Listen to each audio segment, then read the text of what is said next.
Ikaw si Michael Cataroha? Paano natin ito patatayuin para itaas yung kanang kamay? Bago mo ibalik uli.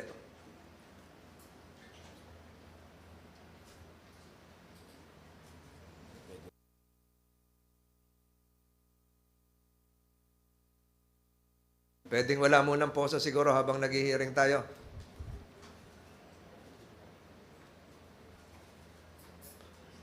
Pakitayo, Michael Cataroha, pakitayo, taas ang kanang kamay at sumunod sa panunumpa para magsabi ka ng pawang katotohanan. Ikaw ba ay nanunumpa na magsasabi ng katotohanan at pawang katotohanan lamang sa pagpupulong na ito? Opo, sir. Gano'n mo po. Michael Cataroha, pakipatay yung microphone. Lumapit-lapit ka sa mikropono. Kailan ka tumakas? July 7 po. July? 7 po. Anong oras? Alas 9 po ng umaga. Alas 9 na umaga. Anong oras kumukuha ng pumapasok ang truck ng basura? Alas 9 po. Alas 9. Sinabayan mo, pagpasok, paglabas, anong oras lumabas yung truck ng basura? Ba? Anong oras lumabas yung truck ng basura? Ano? Anong oras lumabas yung truck ng basura? Sabi mo, pumasok yung truck ng basura ng alas 9. Opo. Nakatakas ka rin ng alas 9? Hindi ko lang po alam kasi wala po nalang orasan nun eh. Walang relo. Opo, wala po. Paano mo ginawa ito? Pumasok ka sa truck ng basura? Pumasok ka sa basurahan? Kumain po ako kay Lani ng ka. Sa ilalim ng truck, pumasok ka. Opo. Pinag-aralan mo na, nakasya ka dun sa ilalim ng truck. Wala nakakita sa'yo? Wala po. Wala. Kahit alam mo meron CCTV roon, wala. Wala po. Yung dinaanan ng truck, ganun kalayo mula dun sa sinakyan mo hanggang makalabas ka ng gate. Hindi ko alam, sir eh. Paano mo nalaman nasa labas ka na?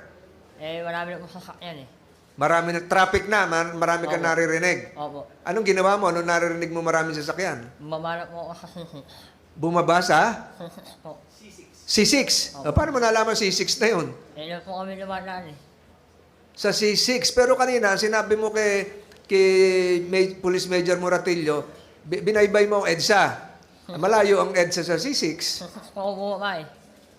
Hindi totoo yung EDSA. Hindi po eh. Ay, yung nagsinungaling ka sa kapulisan. Opo. May kaso rin yun. Alam mo? So, anong totoo? Sumakay ka, bumaba ka sa C6. Pagbaba mo ng C6, Doon po ako naglakad, pauwi po ako ng Polo. sumakay ka. Naglakad ka, pauwing Antipolo. Opo. Binaybay mo yung Laguna de Bay. Opo. Ba't mo nalaman na hanggang doon ba ang destinasyon ng truck? Yung una kasi doon po lumayan yung kalaki. Hindi kumain pakiulit? Doon po kasi lumayan yung kalaki. Doon dumaan yung truck. Opo. Kakilala mo yung driver? Hindi po. Kakilala mo yung pahinante? Hindi rin po. Anong suot mo? Ganyan din? Nakaubad na po. Nakahubad ka, nakashorts ka na lang. Opo. Tuloy ka na sa Angono. Kahit na Polo po. Antipolo, tapos tinuloy mo ang Angono, hindi na. Hindi na po. Saan ka naman tumambay sa Antipolo? Ka-out niyo po. Sa? Out niyo pailaan. Ba't may kakilala ka ron? Wala po. So palakad-lakad ka doon, nakahubad ka lang. Nakalamit na po. Saan ka naman nakakuha ng damit? Kakaibigan po. May kaibigan ka doon. Sino yung kaibigan mo? Si Osme po. Ano yung PDL din dati? Hindi po. Ano yung kamag-anak mo, barkada mo? Kaibigan lang po. Meron ba nag-utos sa'yo para tumakas ka? Wala po. Kusang loob ka lang tumakas? Opo. Bakit ka naman tumakas? Sobrang bulyo po. Ha? Sobrang bulyo po. Wala akong dalaw. Wala kang dalaw, nainip ka, Opo. naburyong ka. Opo. Doon ba habang nasa loob ka, may mga nabalitaan kang tumatakas din? Hindi ko alam sir eh. Ha? Hindi mo alam. Meron bang nag-udyok sa'yo na may gagawin ka sa labas pag tumakas ka? Wala po. Binayaran ka ba? Wala po. Kusang loob ka lang? Opo. Kusang loob ka. Ang ibig mong sabihin, na matagal mo na napag-aralan ng sistema rito, alam mo kung paano makalabas. Hindi po. Ay, wala ka ba nakita sa ilalim ng truck na mga salamin? Wala po. Hindi ginagawa rito? Yung salamin, may salamin para tingnan yung ilalim? Wala po. Wala kayo kaya. Wala ka rin nakita aso? Wala po. Wala ka rin dinaan ng humps? Meron po. O hindi ka sumabit? Hindi po. Hindi ka tumama sa humps? Wala Naikot yung propeller? Opo. Naikot yung propeller ng truck, hindi ka tinamaan? Malayo po. Ilang minuto ka mula nung sumabit sa truck hanggang makarating ng C6? Ilang oras? Oras po. Ilang oras? Hindi ko na po alam eh. Hindi ka nangalay pagkapit doon? Hindi po. Ano ba, nagtali ka o ano? Nakahiya po. Paano ka higa doon? Nakasandal po. Nakahiga, nakasandal. Saan? Sa molye? Sa chassis po. Chassis. Di ba mainit yung chassis? Hindi po. July 7. July 7 may bagyo. Wala po. Wala? Tingnan natin sa Committee Secretary, tingnan mo yung record ng Pag-asa ko ano yung, alam ko, bumabaha pa noon. Tingnan natin yon. So mamaya, sasamahan mo ang committee ito. Ituro kung saan ka nagsimula hanggang saan ka makaalis ng gate nito.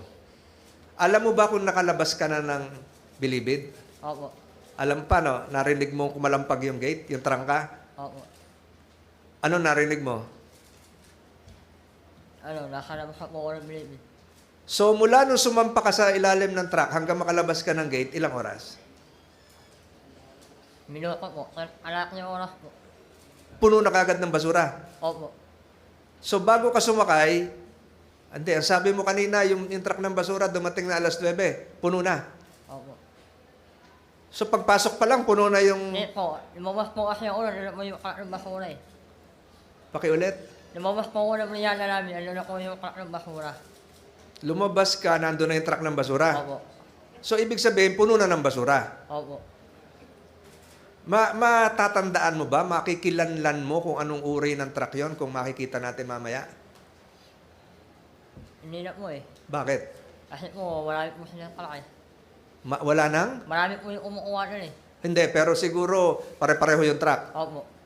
Paano mo napili na yung truck na yun na merong higaan, malalim? Lahat naman po may gano'n eh.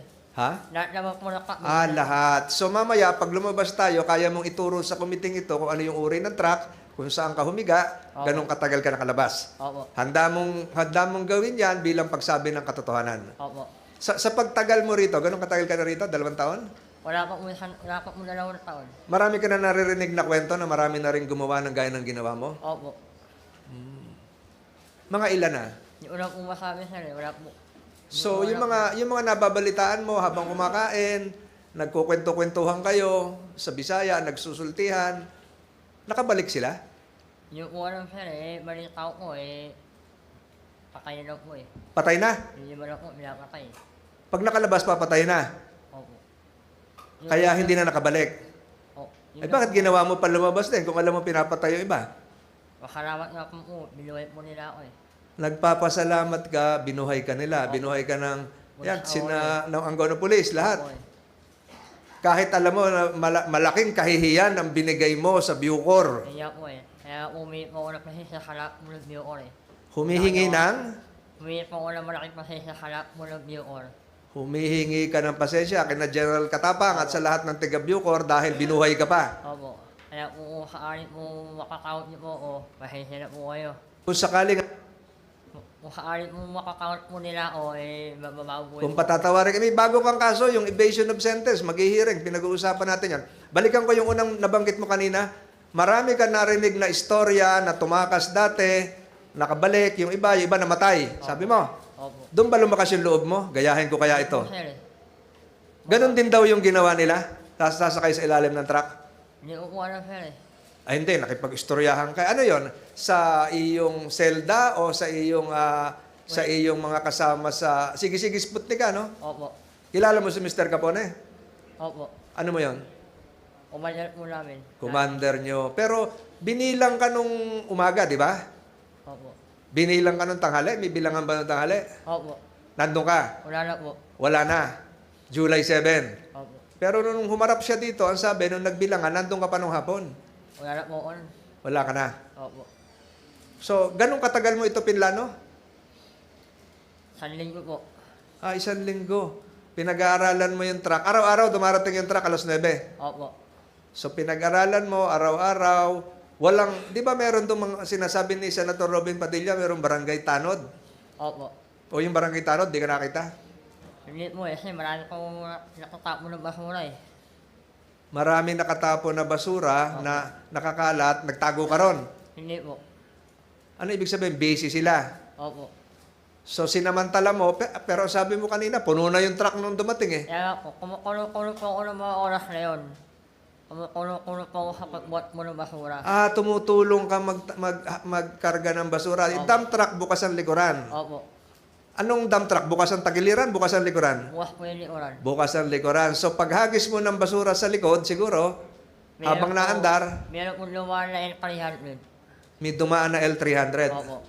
Nung dumaan yung L300, sinamantala mo, Nila po ako pumasok sa ilalim. pumasok ka sa ilalim ng truck. Opo. Ano naman yung L300 na yon? Ayun po yung umuha ko ng pagkain, mang iyo. Yung bang tinakasan mo, malapit doon sa lutuan? Opo, marami po. Pag pumunta tayo mamaya, may tuturo mo lahat yon? Opo. Wala na akong maidadagdag na katanungan. Kung nagsisinungaling ka, kung ano man ang gusto mo, malalaman natin ito mamaya at hihintayin ko rin yung resulta ng Board of Inquiry. Ganong katagal mo nilakbay mula doon sa sinakyan mo sa ilalim ng truck hanggang makalabas ng gate? Ganong katagal? Mga kalaki oras po. Kalahating oras. Opo. So, nung nakalabas sa gate, narinig mo sumara yung gate, maganda na yung pakiramdam mo. Opo. Dumaan na kayo ng expressway, SLEX. Opo. Alam mo rin yung SLEX? Opo. So, hindi ka nag-isip na sa SLEX na lang ako bababa. Hindi po. Kasi titigil din yan, magbabayad din sa toll gate. Nung bumaba ka, nung lumundag ka doon sa ilalim, wala nakakita sa'yo? Meron po, nilakaniuran po. Ano? Nilakaniuran po, yung ako po namin. Oh, hindi ka pinansin? Hindi po kasi malumi po ano eh. Madumi ka? Opo. Ay, yung pahinante, ilan ang pahinante nun? Kampo. Ha? Ilan?